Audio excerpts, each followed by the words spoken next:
To the happy couple, cheers. Cheers! Cheers to wealth and happiness.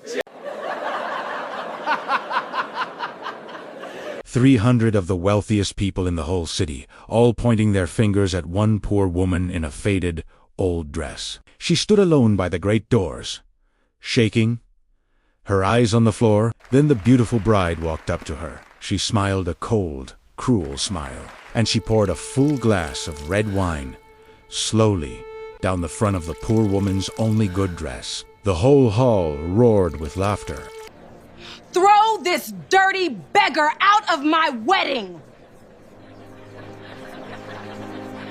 Two huge men grabbed the poor woman by her thin arms and began to drag her toward the doors like a sack of refuse. She did not scream. She did not beg. Only one tear ran down her face and fell to the cold floor. And then the rich groom turned around.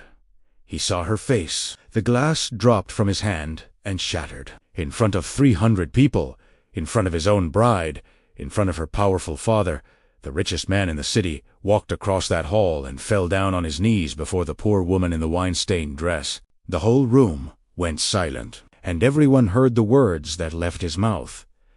"It is you. You are the one who saved my life." Who was this poor woman? Why would the richest man in the city kneel before a beggar on his own wedding day? And what dark secret was about to tear this whole powerful family to the ground tonight? Stay with me until the very end of this story. Before we continue, please like this video and subscribe so you never miss a story, and tell us in the comments, where are you watching from today? Her name was Adeze, and on the morning of that grand wedding, she had owned exactly one dress that was fit to be seen in public. It was a simple thing of faded blue cloth, washed soft and thin by 20 years of careful hands, mended at the hem with tiny, patient stitches that only she would ever notice. She had pressed it the night before with a coal iron until it was as smart as an old dress could ever be, and she had looked at herself in the cracked piece of mirror on her wall, and she had decided that it would have to do because it was all she had. She did not know, as she smoothed that worn blue cloth over her thin frame, that she was dressing to walk into the single most important night of her entire life. For Adeze did not even want to go to the wedding. She was only going because of an old woman she loved. The marble of that great hall was so polished,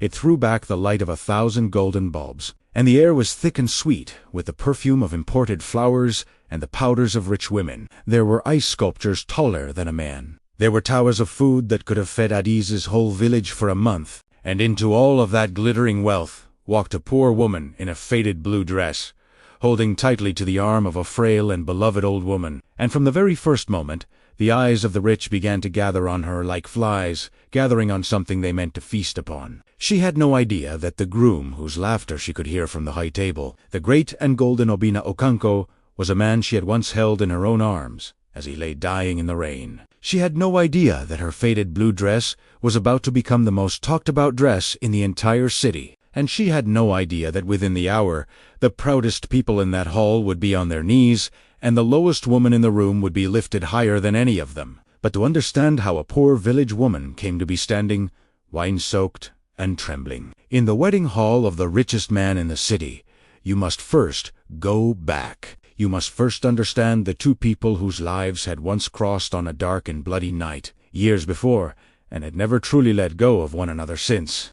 Obina Okonkwo was, by the age of 35, one of the wealthiest men in the entire country. His name was painted in tall gold letters across the top of the highest tower in the city. The headquarters of Okonkwo Holdings, a company of more than 4,000 employees that he had inherited as a young man, and then, through sheer fierce intelligence, grown into an empire 10 times the size his late father had left him. He owned shipping lines and banks, and whole streets of buildings. When his black Rolls-Royce moved through the choking traffic of the city, lesser cars pulled aside to let it pass. He dined where ordinary men could not afford to breathe, and he slept in a penthouse so high above the city that the lights of the poor far below looked to him like fallen stars. And yet, for all of it, Obina Okonkwo was a haunted man, for there was a year of his life that he could never speak of, and a debt upon his soul that all of his millions had never once been able to repay. 7 years before that wedding, when he was a young man newly come into his fortune and his enemies, Obina had been traveling alone at night on the old Enugu Expressway,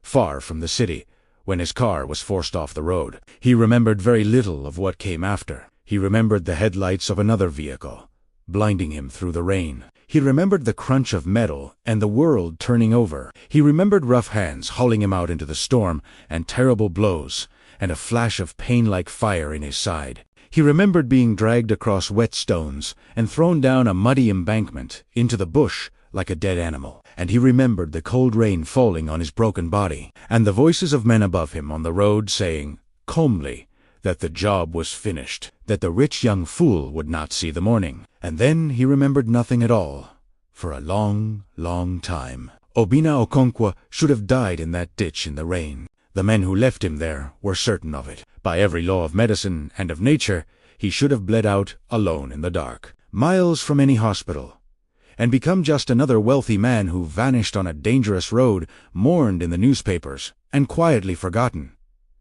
But he did not die, because a poor woman found him. It is worth telling, friends, exactly how she found him, for it is the heart of everything that came after. On that same night of storms, a young woman named Adeze was walking the long muddy road home from the next village, where she had gone to sit with a sick aunt, and she was soaked to the bone and hurrying, when she heard a sound that did not belong to the rain. It was a low, broken groan, rising from the bush below the road. Most people, on a dark and dangerous night, with frightening men's voices still murmuring somewhere up the road, would have hurried on and told themselves they had heard nothing. Adeze froze in the dark, her heart pounding, and she waited, trembling, hidden in the tall wet grass, until the vehicle up on the road started its engine and drove away into the storm. And only then, when the danger had passed, did she climb down that slippery embankment in the pitch dark, feeling her way through the mud, following the broken sound, until her hands found the body of a stranger.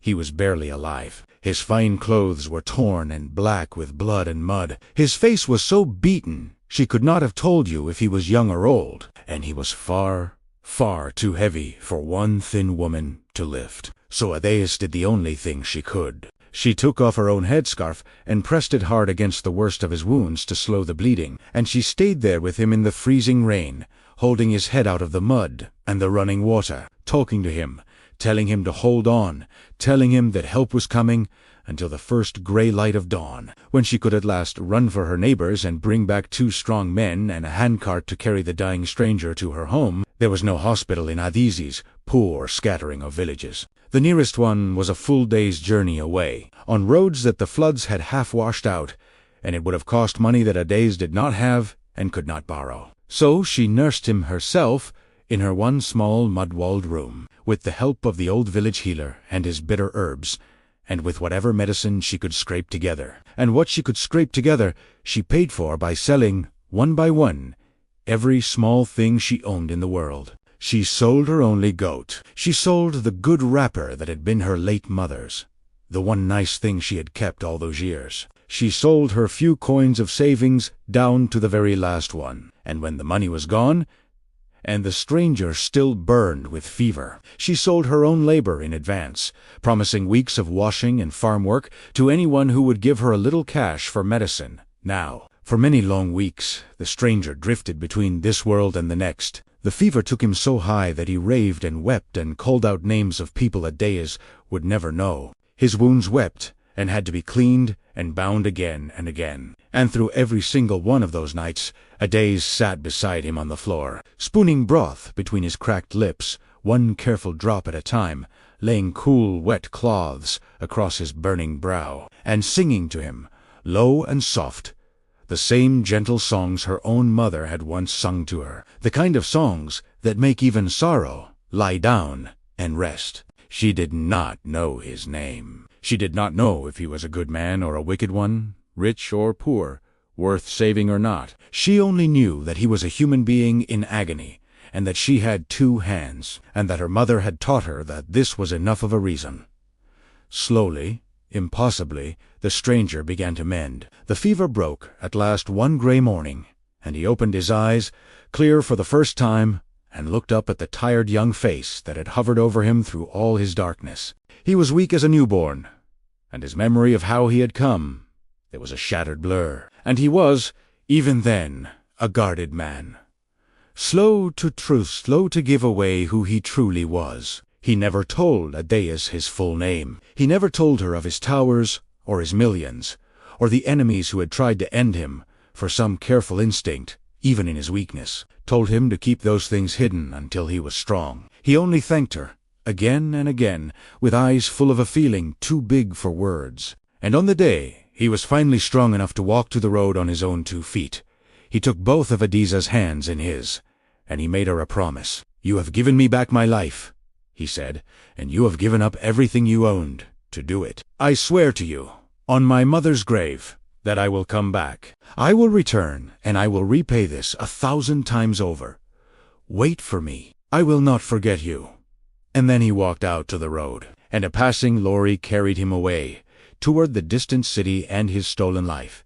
And Adais, who had never once asked him for anything, simply watched him go and quietly returned to her washing, and expected nothing. He meant to keep his promise. He meant it with his whole soul. But within the month, the great floods came to that region, the worst in living memory, and they swept away half the bridges, and drowned the low roads, and drove the people of those scattered villages far from their homes. By the time Obina Okonkwo, healed and back in his power, sent his men to find the woman who had saved him, the little mud house was gone beneath the brown water, and the village had scattered to 12 far places, and the woman with the gentle, tired eyes had simply vanished, as though the rain itself had taken her back. He searched for 7 long years. He hired men, he followed rumors, he drove 100 roads peering into 1,000 faces, and he never found her. And he never, for one single day, forgot her face. And in all those 7 years, surrounded by people who wanted only his money, the great man had never met another soul who reminded him of her, until he met the family of Chief Donato Kichi, until he met the beautiful Vivian, the woman he was now, on this glittering night, about to marry. He did not love her, if he was honest with himself in the small dark hours. But he was 35, and weary, and terribly lonely in his tower of glass, and the Okik family had pressed, and it had seemed, at last, easier to say yes than to keep saying no. He did not know that his loneliness had been carefully manufactured. He did not know that he was being married, not loved. Now hear about Adais, and how the years had used her. She was 28 years old, and she had lived every one of those years in or near hardship, and she had never once let it harden her heart. Her parents had been simple farmers, long past, and she had been raised on red earth and hard work and the firm belief, taught to her by her mother, that the measure of a person is not what they own, but what they give. When the floods had finally driven her from her village years before, Adais had come to the great city with nothing, and she had survived the only way an honest poor woman can survive in a hard city, through endless, back-breaking work. She sold groundnuts and oranges in the heat until her feet bled. She washed mountains of clothes for those who could pay her a few coins, and in time she had found a small, steady kindness in her hard life, for she had befriended a frail old woman in the market named Mama. Mama Ninkichi was old, and her own children were grown and scattered,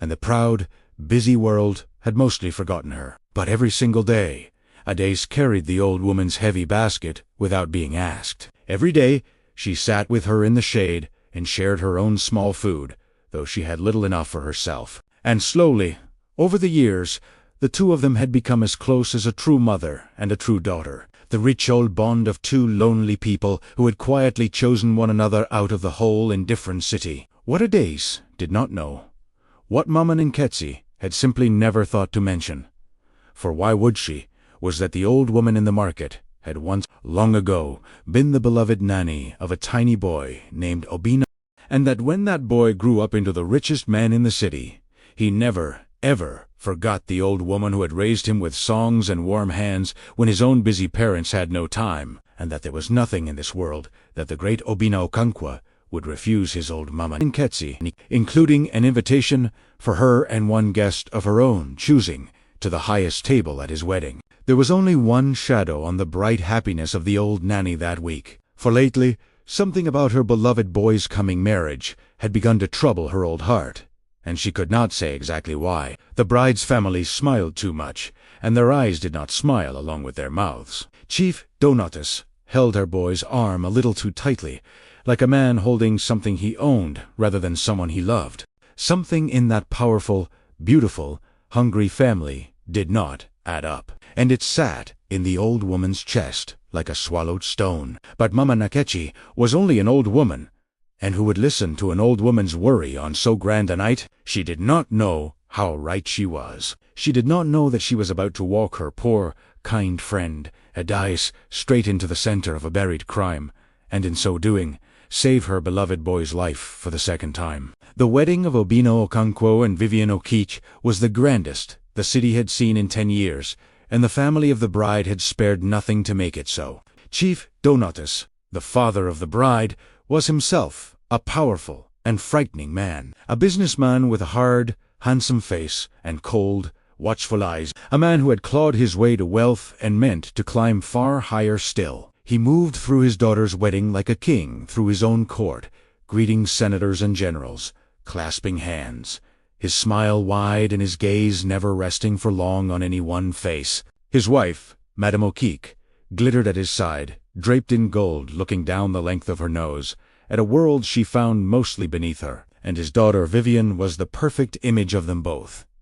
Beautiful, cold, glittering with diamonds, and utterly without warmth. She had agreed to marry Obinna Okonkwo, not for one single moment of love, but because her father had told her to, and because the empire of Okonkwo Holdings was a prize worth wearing a beautiful smile for. Into this cold and glittering kingdom walked old Mama Nkechi, leaning on the arm of a poor woman in a faded blue dress. For a little while, no one troubled them, for the old woman was clearly an honored guest, and was seated, to the quiet surprise of the bride's family, very near the high table itself. Ade sat very still beside her old friend, her hands folded in her lap, trying to make herself small, overwhelmed by the glittering strangeness of it all. But a poor woman in a worn blue dress, in that sea of silk and diamonds, could not be hidden for long, and it was Vivian's own cousins, a cluster of sharp young women dripping with jewels, who noticed her first. "Look at that," one of them said,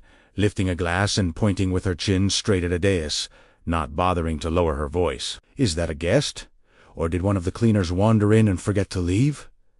A second cousin laughed cruelly. "Maybe she came for the food.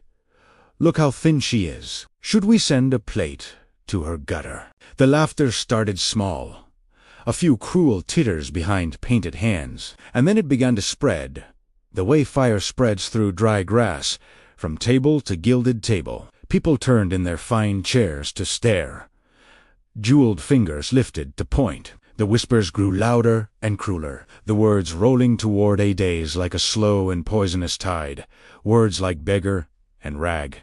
And how on earth did that get in here, washing over her where she sat, until her face burned and burned with a shame she had not felt since she was a small, hungry child standing barefoot at the edge of other people's plenty. A passing young man, eager to be seen as clever, stumbled against Adi's chair and tipped a little dish of red palm oil stew into her lap, and turned to the laughing tables with a grin and a bow, and the laughter swelled into a roar.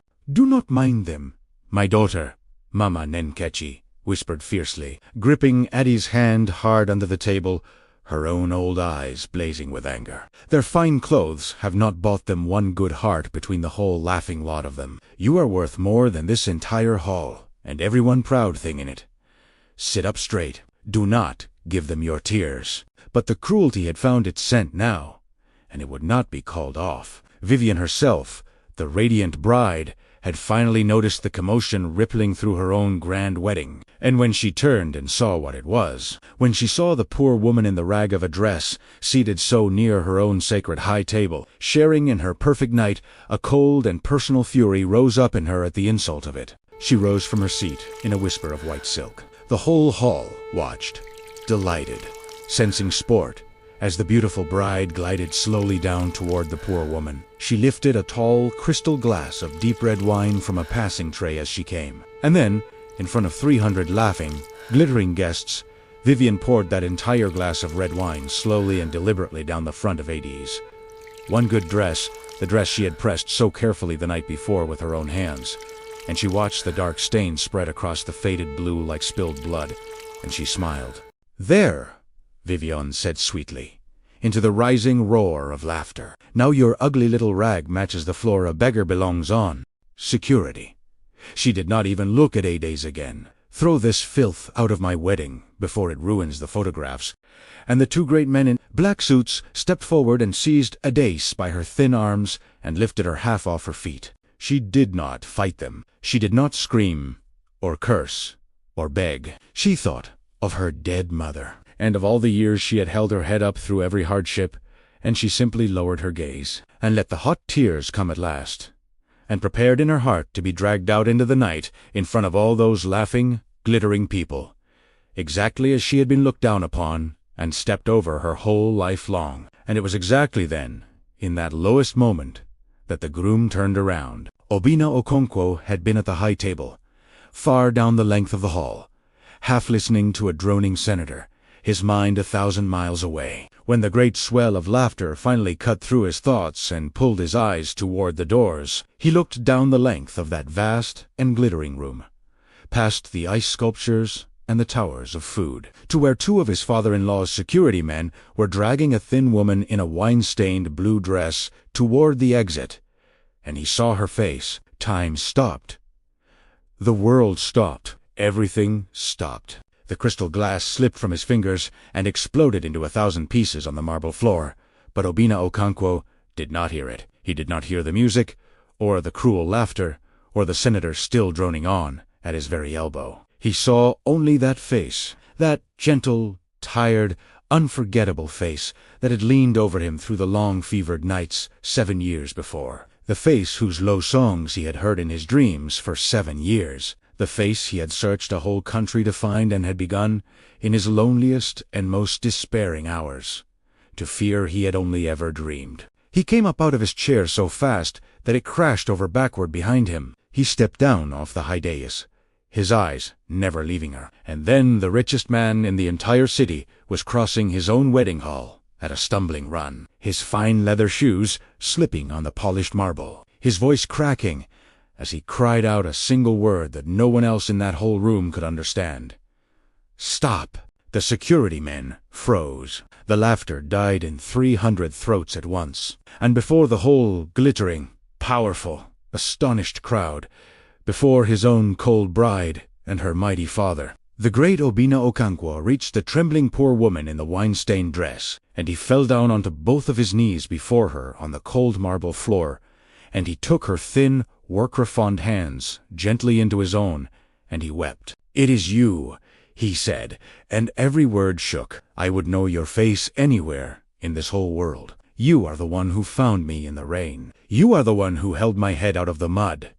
You are the one who sang to me in the dark. You are the one who saved my life." The whole hall stared in frozen, uncomprehending silence. But up at the high table, the wide smile froze, solid, on the hard, handsome face of Chief Donato Soki, and slowly, very slowly, all of the color began to drain out of it, for he was the only other person in that entire room who understood exactly what those words meant, and where they led, and what they could unbury. And he understood, in that single terrible heartbeat, that the poor woman in the wine-stained dress, whom his daughter had just humiliated for sport, had walked back into his life, carrying the one secret in all the world that could utterly destroy him. Why did the sight of this poor woman turn the blood of the powerful Chief Donatus to ice, and what had truly happened on that dark and rainy road 7 years before? The answer was about to tear this glittering wedding straight to the ground. For a long, long moment, no one in that great hall moved at all. Obina Okonkwo knelt on the marble in his white wedding clothes, holding the hands of a poor woman in a ruined dress, and he wept the tears of a man finally laying down a heavy burden he had carried alone for 7 long years. And Adie's stared down at him in pure astonishment, for she did not yet understand. She did not recognize this polished, golden man in his fine clothes. The man she had saved had been a broken thing covered in mud and blood, a nameless stranger who had drifted in fever in her little mud house and then walked away into the world one morning and never returned. "Sir," she whispered, trembling, "I think you have mistaken me for some other woman. Please, get up off the ground. People are looking. I am no one. I am only a poor woman who came tonight with Mama Nkechi." But Obina shook his head, and he lifted one hand and gently touched a small, faded scar through the worn cloth at his own side. Beneath his fine jacket, the scar of a wound she herself had once cleaned and bound. 7 years ago," he said, and now he raised his voice so that the whole silent, straining hall could hear every word. "On the old Enugu Expressway, on a night of heavy rain, I was forced off the road, beaten, and left to die in a ditch in the bush. My body was broken almost beyond mending. The men who did it stood on the road above and made certain I was dead before they drove away. And a young woman from a poor village heard me groaning in the dark, and she waited until those dangerous men had gone, and she climbed down into that ditch in the rain, and she found a bleeding stranger she did not know, and she pressed her own headscarf to my wounds, and she stayed with me until dawn. And then she carried me to her home, and for many weeks she nursed me through a fever that should have killed me, and to buy my medicine she sold her goat and her own dear mother's wrapper and every coin she owned in this world, and she asked me for nothing, nothing at all, not even my name." His voice broke clean in two. "I searched for that woman for 7 years. I drove 100 roads. I never knew her name, but I have never, not for one single day, forgotten her face." He looked up into Adiza's astonished eyes, and the tears ran freely down the face of the richest man in the city. "It is you, by the grace of Almighty God. After 7 long years, it is finally you." And it was then that old Mama Nkechi, who had been watching all of this with her hands pressed to her mouth, suddenly cried out, for the pieces had fallen into place in her old heart all at once. "Adeus," she gasped, "you never told me the full of that story. You told me once, long ago, that you had nursed a hurt stranger in your village before the floods. You never told me it was a rich man. You never told me his name, because you never knew it." The old woman began to laugh and weep at the very same time. "My boy, my Obina, the stranger she saved was you. All these years, the angel you have been searching for has been carrying my market basket and sharing her last food with a forgotten old woman. She has been beside me the whole time. Oh, my children. Oh, what has God done tonight?" A great gasp went up through the hall, and then a rising storm of whispers. For now everyone understood the full and terrible shape of it, that the beggar they had been mocking and soaking in wine only moments before was, in truth, the very woman who had once given up everything she owned to save the life of the very man whose wedding they had all gathered to celebrate. The cruel cousins who had laughed first now sat utterly still and stared down at their own jeweled hands in burning shame. And the bride, Vivian, who had poured the wine with her own hand, stood frozen in the middle of the floor with her beautiful painted mouth slightly open, her perfect night collapsing around her like a great house built upon sand. Obina rose to his feet at last, but he kept Adiza's hand firmly clasped in his own, as though he were terribly afraid that if he let go of it, she might vanish into the rain once more. He turned and faced the staring, shamed hall, and his voice rang out hard and clear and cold. "This woman," he said, "is the only reason that I am alive to be standing in this room tonight. From this moment, she is the single most honored guest at this wedding. Someone bring her a chair. Someone bring her a clean water and a clean cloth. And someone," and here his voice dropped low and turned dangerous as a blade, "explain to me, very carefully, why a woman who saved my life was being dragged out of my own wedding like a sack of refuse." No one answered him. Vivian looked desperately, silently, toward her father, and Chief Donatasokik, who had spent an entire lifetime learning how to smile when his heart was full of murder, stepped down smoothly from the high table, spreading his arms wide in a great booming show of warmth and wonder. "My son, what a miracle this is! What a beautiful, blessed miracle from God!" he cried, his deep voice filling the hall, his smile wide as a feeding crocodile's. "The very angel who saved your precious life, come to us on your wedding night, of all the blessed nights in the world. Truly, The hand of God is upon this family. Come, my dear, come now, he said, turning to Adeus with eyes that did not match his smiling mouth in the slightest. You must forgive my foolish, foolish guests. They are silly children. They did not know who you were. You will be rewarded richly for your great kindness. You have the solemn word of Chief Donatus O'Keek on it. Now, let us put this small, silly confusion behind us and continue this beautiful celebration. Music. Where is the music? Let there be. But Adeus did not move one step toward Chief. Instead, she went very still, and she stared at him, and a strange, cold feeling crept slowly up her spine like icy water, and her brow furrowed deeply, and her grip on Obina's hand tightened without her meaning it to. For there was something about this powerful man's voice, something about the particular deep, smooth, commanding sound of it that reached far, far back into the broken and feverish memories of that terrible night, 7 years before, and pulled, very gently, at a black thread she had buried so deep that she had long forgotten it was even there. She had heard that voice before. Not in any market, not in any hall. On the road. In the rain. In the dark. Wait, Adeus said softly.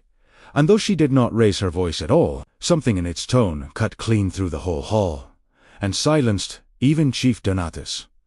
Sir, your voice. I have heard your voice somewhere before tonight. Chief Donatus's wide smile did not move, but something flickered, fast and reptilian, far back in his eyes. I think not, my dear.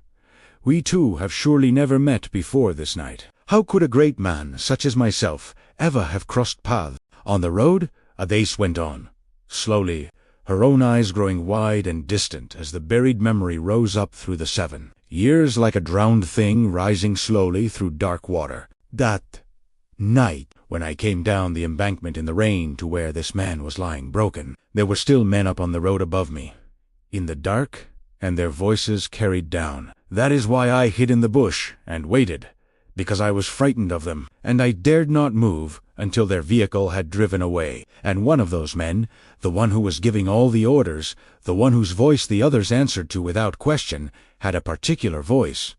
She lifted her eyes from the floor and fixed them upon Chief Donatus, and the entire hall held its breath as one. He had your voice. Sir, I have heard your voice in my nightmares for 7 years.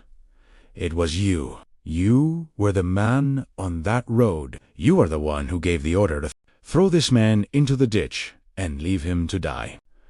The silence in the hall was now the deep and total silence of 300 powerful people who could not believe the thing their own ears were telling them. This is madness. Pure madness, Chief Donatus said, but his smooth, commanding voice had developed. For the very first time in many years, a thin and visible crack right down the middle of it. The wretched woman is plainly lying. She is a beggar, a common goldie. She has seen her golden chance tonight, and she is inventing a wicked story out of the air to extort money from a great and powerful family. Obina, my son, surely you will not stand here in front of all these important people and allow this filthy liar to slander your own father-in-law to his face on your very wedding night. But Obina Okonkwo was no longer looking at Chief Donatus with the eyes of a grateful son. He was looking at him, now, with the slow-dawning ice-cold eyes of a man who has, in a single shattering instant, begun to understand the true and terrible shape of a thing he has refused to let himself see for 7 long years. The men who attacked me, Obina said slowly, his voice gone very soft and very deadly, took nothing of value. My watch was gone? Yes. But they left a gold ring on my finger worth more than 10 such watches. They left a thick roll of cash in my inner pocket, untouched. Tell me, Chief, in all your great wisdom, what kind of common roadside robbers beat a man half to death, and then leave the gold ring and the cash behind? He took one slow step toward the older man. Robbers do not do that. I told the police this very thing 7 years ago, and they patted my hand and called it the confused memory of an injured man, but it was never a robbery. It was a killing, dressed up as one. Somebody wanted me dead, and in 7 years of asking, I could never once understand who in this world would truly profit from my death. Until tonight, until I found myself standing in your grand house, about to marry your beautiful daughter, about to join my whole empire. To your hungry family, you are tired, and you are overcome with old emotion and a pretty face, Chief Donatus said, and now the sweat had begun to shine, fine and damning, on his forehead beneath the golden lights. You do not know what you are saying. Think of what you are doing to my daughter. Then let us ask someone who does know what I am saying, said a new, quiet voice. It was Tund, Obina's quiet, faithful, watchful head of security, a hard and loyal man who had stood at his master's shoulder for 10 years, and who had never, in all that time, stopped privately hunting in the shadows for the truth of the night his master nearly died. He came forward now from the edge of the hall, and beside him, gripped firmly by the arm, trembling and grey-faced and sweating, he half-led and half-dragged a thin man in cheap, ill-fitting clothes, who looked as though he wanted nothing in this world so much as for the marble floor to open up and swallow him whole. "Master," Tund said, with a small bow. "When the poor woman first began to speak of the road, I sent 2 men quietly to fetch this one. His name is Friday. He has worked these past years as a junior driver in the household of Chief Donatus, but 7 years ago, before he was a driver, he did a very different kind of work for the chief. I have suspected this man for 3 years, master, and watched him and waited for a night exactly like this one." Tund turned his hard gaze upon the shaking man. "Tell them, Friday. Tell them now what you told me, here, in front of all these witnesses, of your own free will, or tell it to the police, who are already on their way. The choice of how is yours, but the truth itself is coming out tonight, either way." The thin man, Friday, was shaking now so hard that he could barely keep his feet. He looked up at the towering, sweating fury of Chief Donatus, and then across at the quiet, patient, terrible stillness of Obina Okonkwa, and then at the poor woman in the wine-stained dress, who stood so straight and so unafraid, and at last the great crushing weight of 7 years of buried guilt simply broke the man clean in half. "It is true," Friday whispered, and then he said it again, louder, the words tearing out of him, along with great heaving sobs. "God forgive me, it is all true. Chief Donatus paid us, he paid 4 of us. He said the young Okonkwo boy was growing too powerful too fast, that he was winning the government contracts, and the port that should by rights have been the chief's, that he had to be removed from this world before he grew too big and too protected to touch. We followed his car that night in the rain. We forced it off the road on the lonely stretch past the river. We beat him, and we threw him down into the ditch. And Chief Donatus himself stood up on the road in the rain and watched us do it with his own eyes. And when it was finished, he said, 'Good. The job is done. The rich young fool will not see the morning.' And he gave us our money, and he drove away. Friday fell all the way to his knees on the marble, weeping like a child. And when we heard, months later, that the boy had somehow lived, somehow crawled out of that grave, the chief was like a madman for a week. But then he grew very calm and very quiet, and he smiled. And he said he had thought of a far better and cleverer plan than killing him. He said these very words, 'Master Obina, I have never forgotten them.' He said, 'Why kill the goat in the dark with a knife, when you can marry your daughter to it and own the whole herd in the daylight? I have carried this stone in my chest for 7 years. I could not eat. I could not sleep. I am sorry. Before God and all of you, I am so sorry.' The hall erupted into a roar of horror and shouting, and for one bright moment, as every eye in the place turned to the weeping man on the floor, it seemed that the whole truth had finally won, that the monster had been fully unmasked, that all would now surely be set right. But Chief Donatus Okich had not climbed to the very top of a vicious and bloody world by losing his nerve in the moment he was cornered. As the chaos swirled around him, his frightened, sweating face hardened slowly back into cold stone, and his eyes went flat and calculating, and his hand moved very slightly down at his side to signal the 4 men in black suits who answered, in the end, not to Obina at all, but to him. And as he did it, he leaned in close to his stunned daughter, Vivian, and breathed 3 cold words against her ear that no one else in the hall could hear. "Get the woman."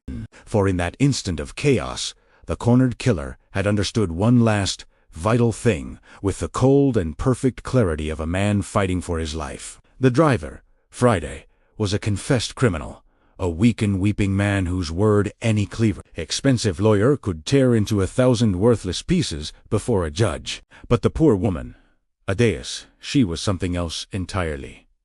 She was the one true, clean, simple, unbreakable witness. She had heard his voice on that road with her own ears. She could place him there, and he knew, with the absolute certainty of a murderer who has done his sums, that if Adeus did not live to repeat her story calmly to the police, then it would be only the word of a sobbing, paid criminal against the word of a great and respected chief, and great chiefs do not go to prison on the lonely word of their own drivers. The poor woman the whole glittering room had been laughing at and pouring wine upon not 1 hour before had just become, in a single heartbeat, the single most dangerous person in the entire city. And the single most dangerous man in the entire city had just calmly, coldly decided that she could not be permitted to walk out of that building alive. If this story is moving you, subscribe now.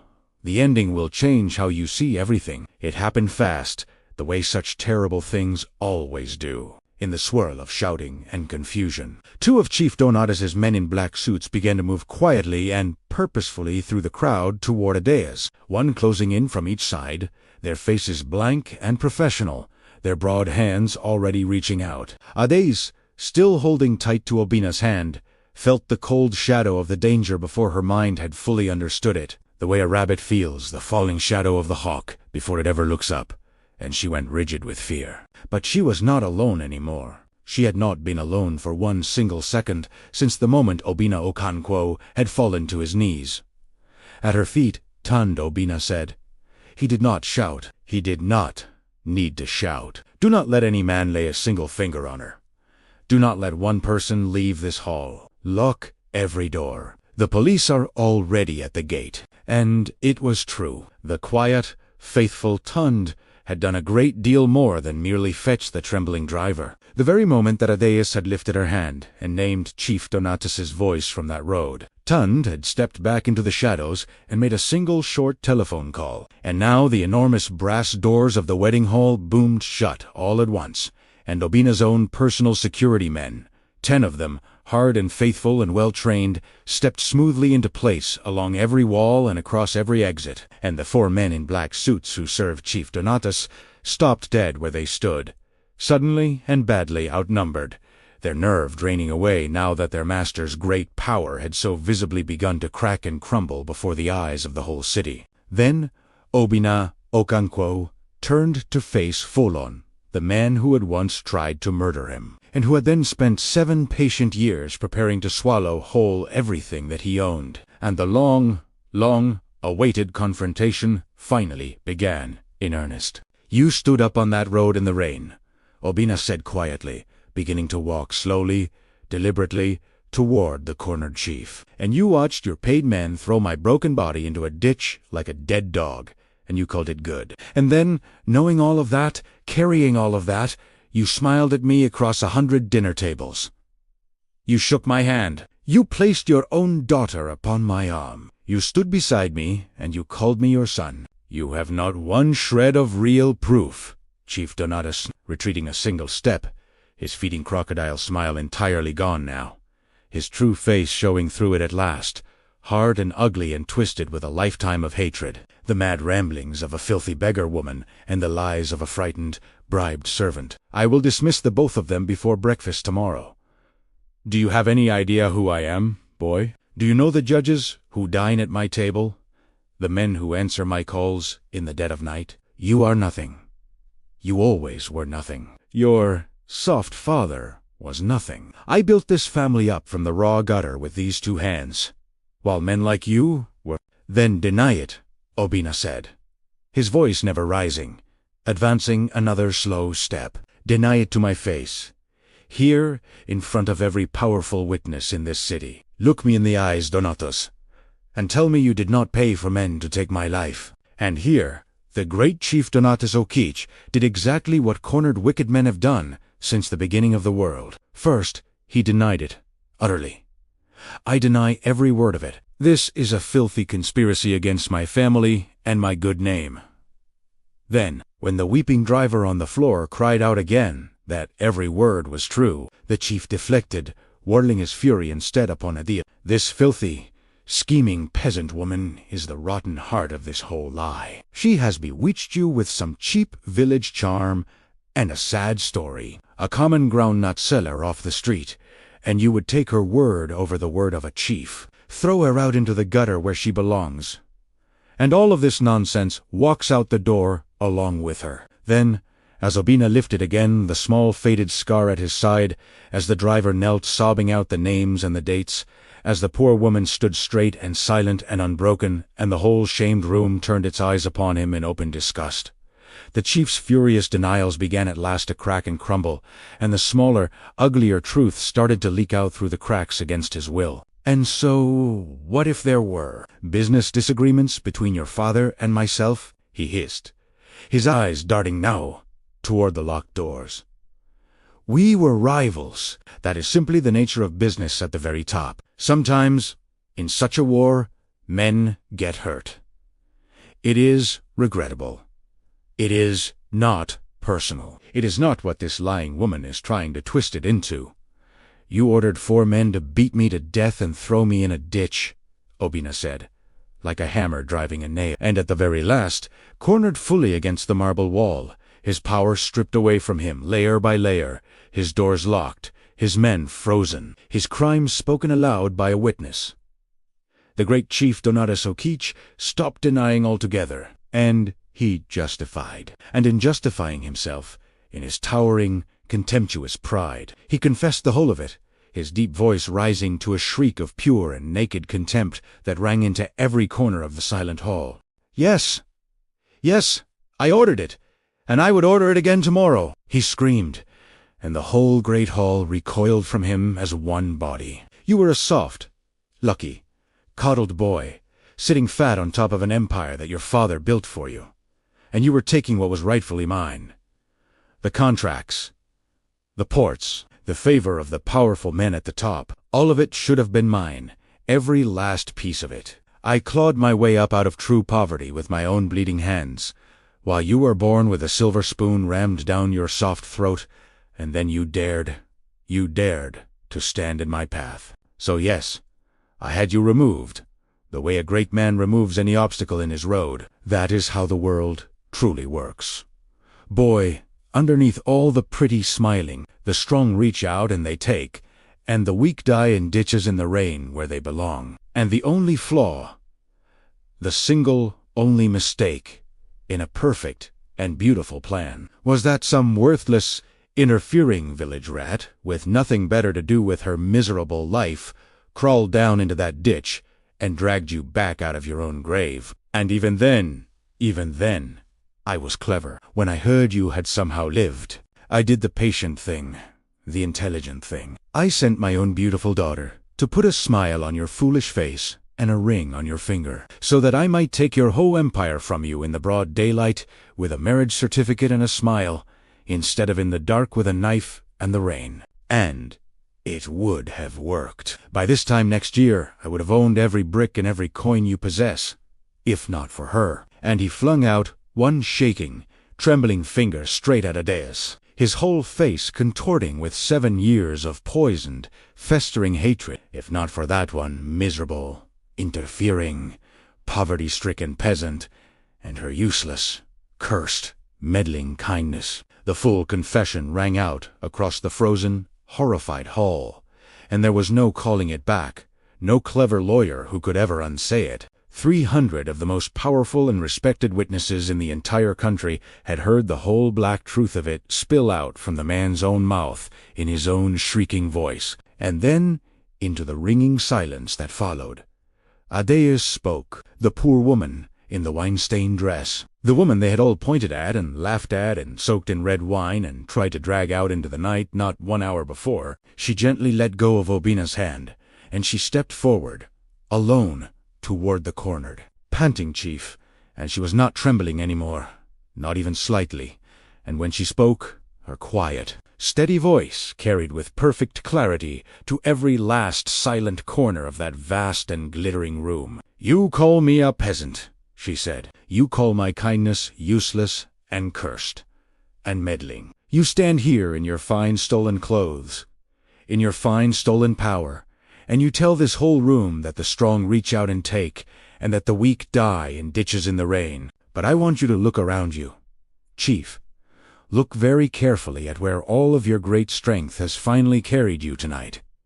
She shook her head slowly, almost sadly. On that night in the rain, 7 years ago, I had nothing in the entire world. I had one small room, and one thin mat, and a few coins set aside for hard times. And you had everything a man could want. You had money, and you had men, and you had power, and you had the favor of the mighty. And you took every last bit of that strength of yours, and you used it to destroy a sleeping man. And I took every last bit of my nothing, my goat, my mother's only wrapper, my last coins, my sleep, my own strength, and I used it all to save a dying stranger I had never met. And now, tonight, 7 years later, here we both stand together in this hall, in front of all these people, so that everyone can finally see the truth of it plainly. The man that you, with all your strength, tried so hard to murder is alive and honored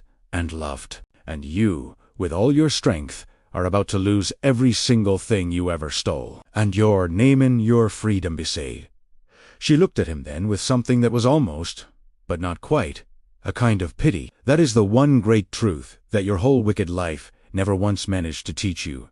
Chief, kindness was never the weakness, and cruelty was never the strength. You had the whole of it backwards from the very beginning, your entire life long. A man is not measured, in the end, by what he is able to take from the weak. He is measured only by what he chooses to do for them when no one at all is watching, and there is nothing in it for him to gain. And by that one true measure, the only measure that counts, you have been the very poorest man in every single room you have ever walked into. And you are, by far, the poorest man standing in this one.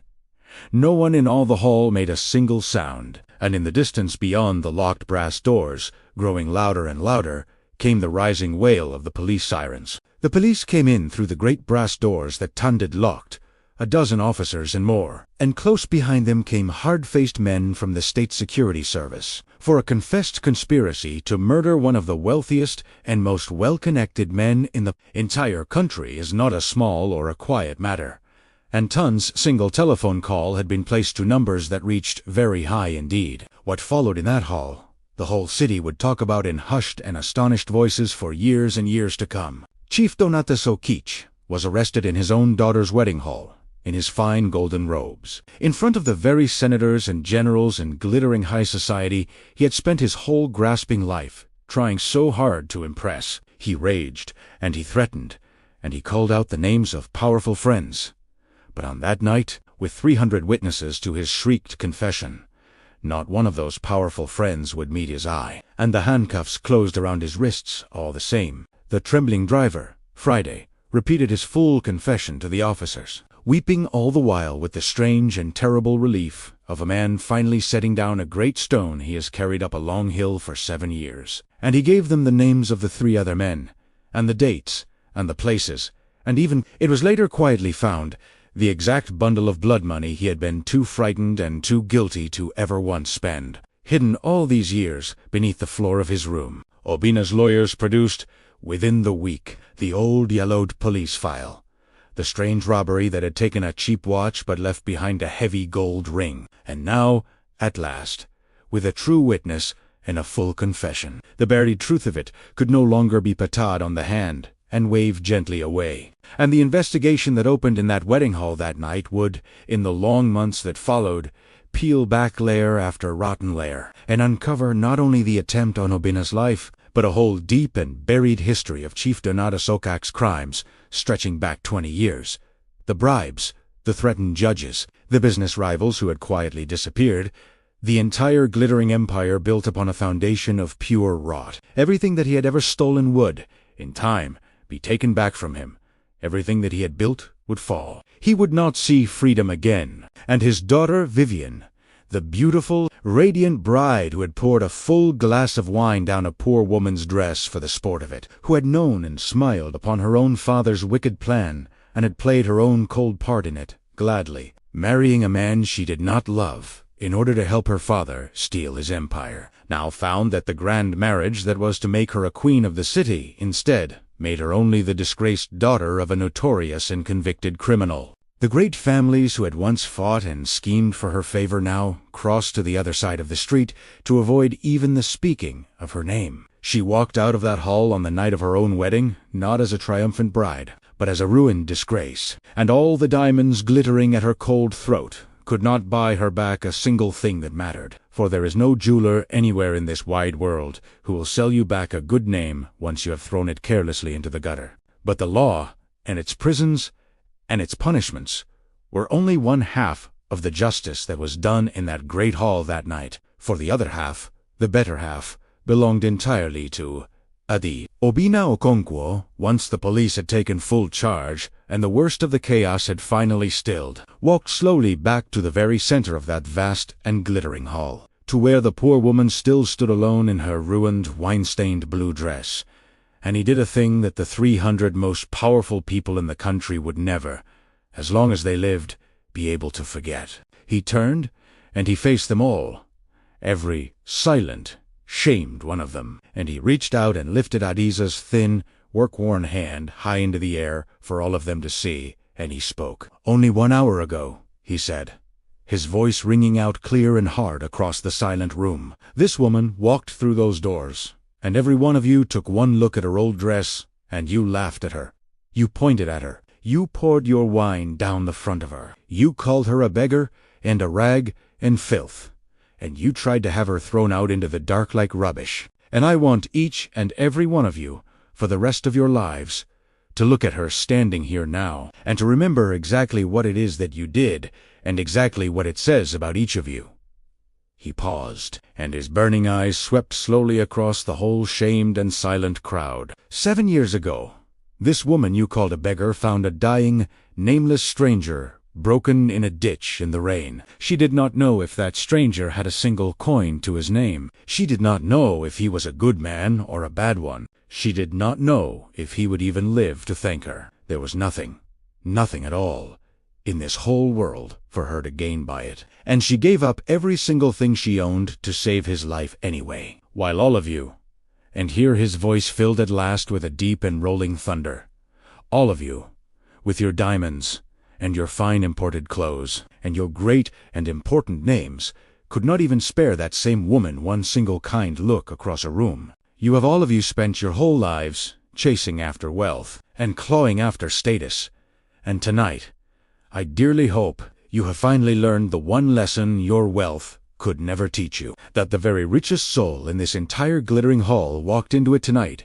wearing a faded 20-year-old dress. Then Obina Okonkwo turned away from the crowd entirely, as though they were no longer there at all, and he faced Adaze alone. And all the thunder went out of his voice, and all the hardness went out of his face, and what was left standing there was only a man, looking at last upon the woman who had once held his whole life in her two poor, gentle hands. "I searched for you for 7 years," he said softly, and his eyes were full and shining. "Every road that my work carried me down, I looked for your face in the passing crowd. Every village I ever visited, I asked after a woman with gentle, tired eyes who had once saved a dying man and asked for nothing. People laughed at me. They told me to forget you. They told me you were only a dream that the fever had painted in my mind. They told me, again and again, that no person alive truly gives away everything they own to save a stranger, that such a person simply does not exist anywhere in this hard world." His voice broke completely, and he reached up with one trembling hand, and ever so gently, he touched the drying red wine stain on the shoulder of her old blue dress, as though it were the finest and most precious silk in all the world. "But you do exist. You were real all along. And while I sat up in my cold tower built of money, surrounded day and night by hungry people who loved only what I could give them, the one and only person who ever loved me when I was nothing, when it was just a broken and nameless stranger bleeding in the rain, was out there in the heat, selling groundnuts in the sun, and carrying an old woman's market basket, and sharing her very last food, and asking the whole wide world for nothing at all in return. An old Mama Nkechi, watching her two most beloved children in all the world find one another at long last, the nanny boy she had raised with songs and the kind girl she had chosen out of the whole indifferent city, pressed her two trembling old hands to her mouth, and wept openly for pure joy, for she understood now, at last, why her stubborn old heart had insisted, against all good sense, on bringing her poor friend Adace to this grand and glittering wedding. Some things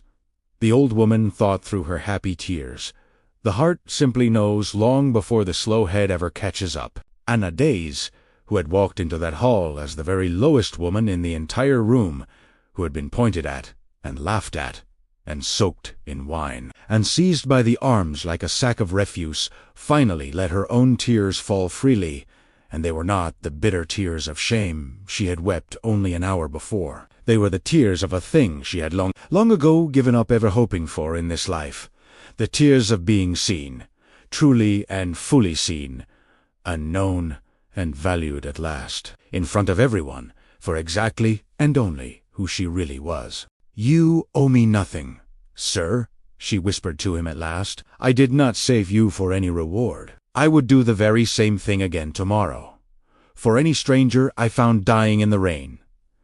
"I know," Obina said, and he smiled at her through his tears. "I know you would. That is the one and only reason why I am going to spend the rest of my life trying to make myself worthy of it." 1 year later, when the heavy rains came again to wash the dust of the city clean, the whole world had been turned over and remade. Chief Donatesokich was gone forever from his palaces and his power, and the courts, after a long and very public trial that gripped the whole nation, sent him to prison for the attempted murder of Obina Okonkwo, and for the corruption of judges, and for many other dark crimes besides, crimes that came tumbling out one after another, once that very first heavy stone had finally been lifted. The cruel empire that he had built upon a foundation of blood and fear was broken up and sold off piece by piece, and the great wealth he had stolen over 20 years was returned, slowly and surely, to the many people he had stolen it from. His daughter, Vivian, stripped of her fine name and her fortune and her glittering future, learned at last, in the hardest possible way, exactly what it feels like to be looked down upon and whispered about by the very same proud world she had once looked down upon so freely. And the lesson was a long and a bitter one. But it was not in the courts, nor in the prisons, that the truest and most beautiful justice of this story could finally be seen. It was on a quiet, green, tree-lined street on the good side of the city, where a clean and welcoming new building now stood, with a simple hand-painted sign hanging above its wide and ever-open doors that read, in plain letters, "The Open Hand Clinic and Home for the Forgotten." For with Obina's great fortune and Adizi's even greater heart, the two of them had built together a place where the poor were treated by good and gentle doctors entirely for free, where the sick who had been turned away from every other hospital for lack of money were given a clean white bed and real care, where forgotten old men and old women with no children left to claim them were given a warm and sunny room and someone kind to sit and talk with them in the long evenings, and where no human being who ever came to that wide door in need was ever turned away because they had nothing in their hands to give. And Adaeus herself ran it, every single day, and she walked its clean, bright halls not at all as a woman who had married into great and sudden wealth, but always and only as a woman who remembered, with every single breath she drew, exactly what it had once felt like to be the very poorest and most invisible person standing in the room. Old Mama Nkechi lived out the last of her good long days in the finest and sunniest room of that very home, fussed over and adored, and never once lonely again. And she would tell anyone at all who came to sit a while with her, with the most enormous and satisfied twinkle in her old eyes, that she had known all along, right from the very beginning, that her two children belonged to one another, and the driver, Friday. The broken man, whose confession on that wedding night had cracked the whole case wide open, was not forgotten in the New World either. Obina saw to it personally that the man's brave cooperation was made fully known to the court, and that his sentence was a light and a fair one. And when that short sentence had at last been served, it was a Dazercell of all the people in the world who gave the weeping, grateful man honest, steady work, sweeping the clean floors of her clinic. For she had learned long ago that a person who finally finds the courage to choose the truth, even after many years of fear, deserves a door held kindly open for him, and not a door slammed forever in his face. As for Obina and Ades themselves, in the slow and gentle fullness of time, and quietly, with no 300 glittering and gossiping guests, with only old Mama Nkechi, and a small handful of people they both truly loved, gathered around them. The richest man in the whole city married the poorest woman who had ever once been dragged toward the doors of his hall. She did not wear diamonds on that happy day. She did not need them, and she did not want them. And on the morning of that small and true and joyful wedding, the great Obina Okonkwo was heard by all to say that he had once spent 7 long years searching a whole wide country for a lost angel, and had finally come to understand that the angel had never truly been lost at all. She had only ever been waiting, patiently and humbly, in the one single place that the rich and the proud of this hard world never ever think to look for one, down among the poor, quietly doing good and asking for nothing. For this, in the very end,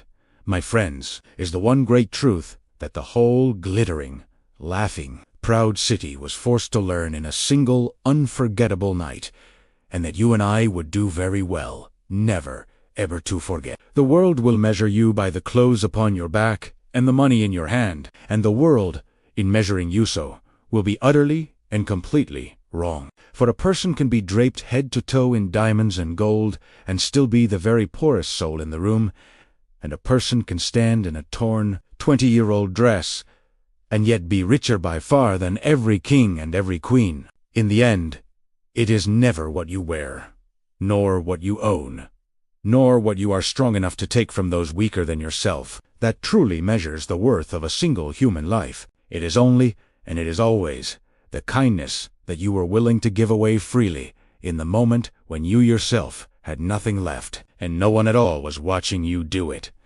and there was nothing in this whole world for you to gain by it. Thank you for joining us for this story. If it touched your heart in any way, please subscribe to Untold African Folktale Stories and click the bell so you never miss a story. And watch our next story right here.